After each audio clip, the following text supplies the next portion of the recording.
So this is why you should not have caffeine. I'm going to go over the do's, the don'ts, who should have it, when you should have it, how much of it should you have, and the timing that you should take it so you get all of the actual benefits. So I just got back from my double run today. I'll put it on the screen. We're going to dive into caffeine because it's a commonly used comment and a DM, and it's one of my favorite topics because I do not use caffeine. I only use it if needed as a PED.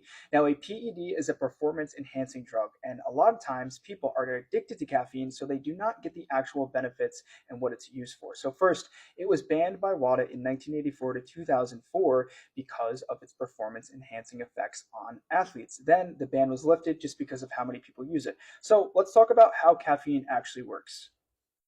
So before we talk about how much you should use, when you should take it, just understand that caffeine is extremely powerful. And how it works is basically it blocks the adenosine neurotransmitters that are in your brain that tell you how tired you are. It basically gives you that tired feeling and signals to your brain of, hey, he or she is tired, let's take a nap. A lot of people have caffeine around when they get tired because what it does is it no longer sends those signals to your brain. You don't feel tired, but caffeine's main thing is it also is going to produce adrenaline. Adrenaline is extremely powerful, as we know, and it's going to increase our heart rate. It's going to increase alertness and everything in our body. Now, let's talk about what it's going to do for performance along with how much you should have of it.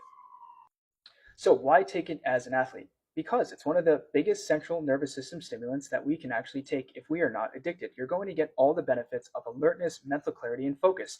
Efforts are going to feel effortless. It helps with fat oxidation, glycogen replenishing, allows endurance athletes to go longer because it does, remember, produce and increase your adrenaline, which is going to give you more power and more strength. So that's why we need it, especially for those long run or distance runners or ultra runners or power lifters that need a little bit of a boost when they are tired. That is why it is a performance enhancing drug, because it will produce the performance that you need to get to the finish line. Now let's talk about when to use it and how much you need. So how much caffeine? It depends on the person's body weight. It suggests between 3 to 6 milligrams per kilogram of body weight. When to take it, some studies say 60 minutes before, some say 90. My best thing to do for myself is take it during a long run when I know I'm going to hit a little bit of a wall. For me, the wall could be at mile 18, could be at mile 22, mile 30 on an ultra.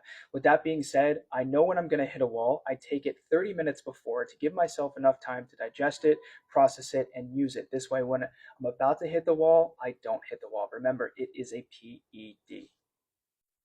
So I'm curious, drop a comment. How much caffeine do you have? Do you use it? Do you feel any of the benefits? Now, if you have a cup of coffee at 8 o'clock and you go to bed, you're addicted and you need to do a detox. If you have caffeine in the morning and you don't feel some type of high dopamine, alertness, jitteriness, you're addicted, you need to do a detox. When it comes to taking caffeine on a run, you may not even feel it.